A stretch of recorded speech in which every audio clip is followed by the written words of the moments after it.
I've seen a lot of change, been through a lot of pain. Some things are not the same as they were a year ago, but all will be okay. I move on each and every day. Bonjour, nous allons continuer à découvrir ensemble les alentours des gorges du Verdon.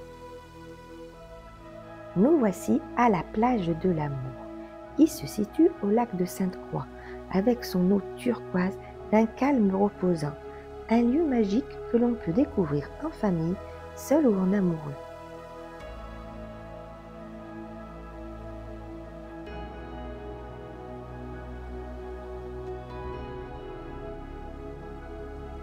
Possibilité de faire de belles balades à partir de cette plage.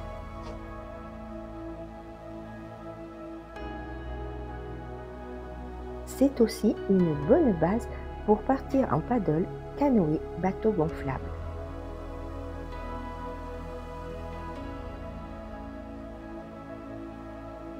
Un petit coin de paradis à découvrir.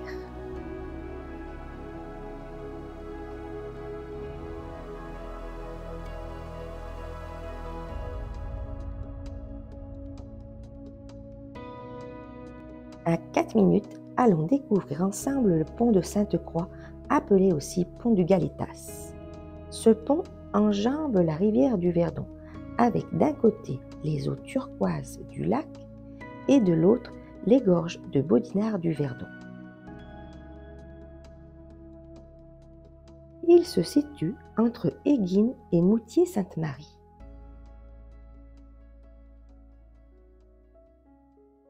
Nous partons à la découverte du sentier des Charbonniers. Nous découvrons une reconstitution de meules traditionnelles disparues. Ce sentier remémore le métier des charbonniers, disparu depuis une cinquantaine d'années. On commence par le parcours santé et vous allez pouvoir admirer le reste de fondation en pierre sèche d'une ancienne cabane d'un charbonnier.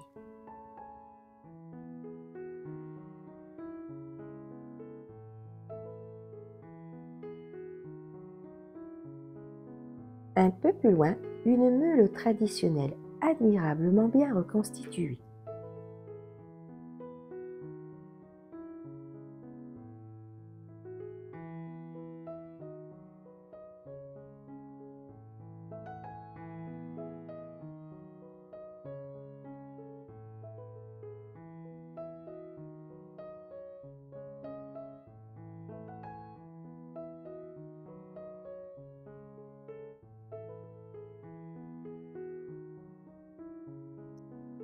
Nous poursuivons notre chemin pour arriver au belvédère de la retenue du lac et le barrage de Sainte-Croix, avec ses panneaux explicatifs.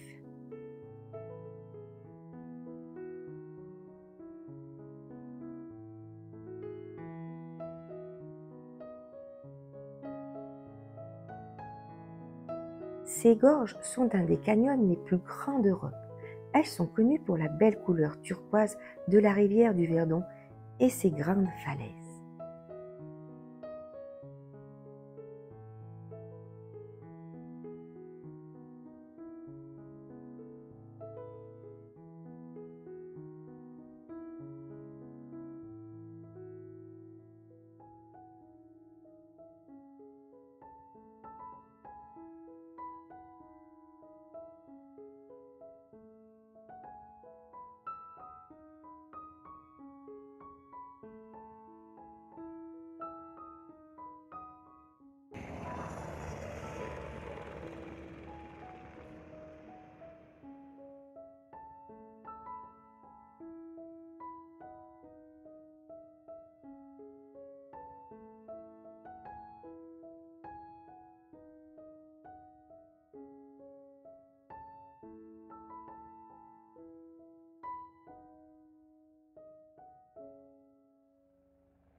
Après une petite halte au belvédère pour admirer le panorama grandiose, nous faisons demi-tour, mais il y a la possibilité de continuer cette randonnée jusqu'au lac de Morénard.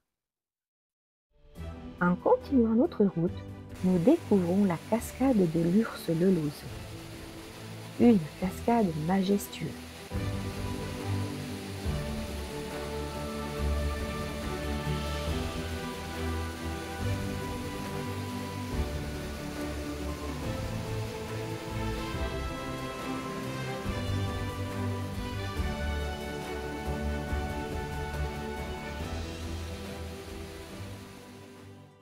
À 3 minutes de la cascade, nous allons à la découverte de la chapelle Notre-Dame des Anges, qui est une chapelle située à Lurs. Édifiée au XIIe siècle, elle devient lieu de pèlerinage après la peste du XIVe siècle. La chapelle est agrandie en 1661 après l'apparition miraculeuse de la Vierge en 1660 et confiée aux Récollets. On lui attribue un grand nombre de guérisons miraculeuses et même de résurrections. Cette chapelle est construite sur un ancien site gallo-romain. Notre-Dame des Anges est inscrite comme monument historique depuis 1997.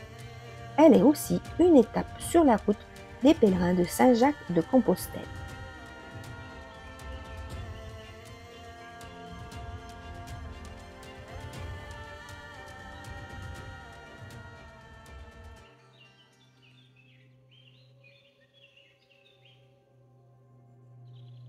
Et nous voici à l'abbaye Notre-Dame de Lurs, lieu de départ de belles randonnées.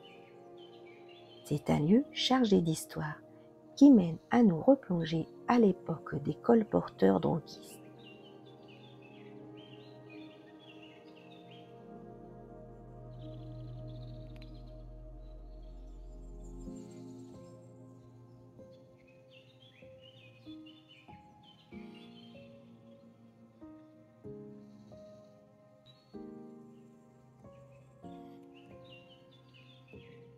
C'est une ancienne abbaye fondée au XIIe siècle. Elle est située dans la forêt de la montagne de Lurs. L'église est la seule partie conservée du monastère chalésien.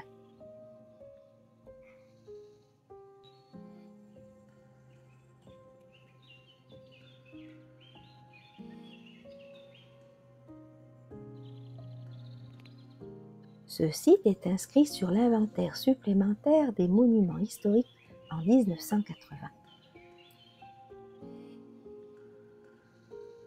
Aux abords de l'abbaye, nous découvrons une source permanente.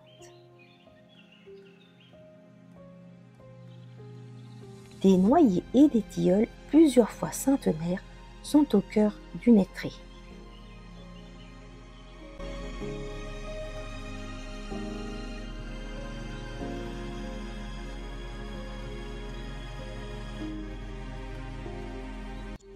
Un lieu magique, paisible et reposant. Nous voici arrivés à la fin de cette vidéo.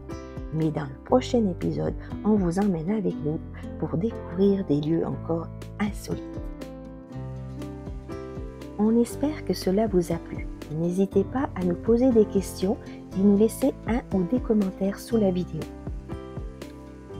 Si vous voulez vous abonner, n'oubliez pas de cliquer sur la photo. Merci à vous et on vous dit à bientôt.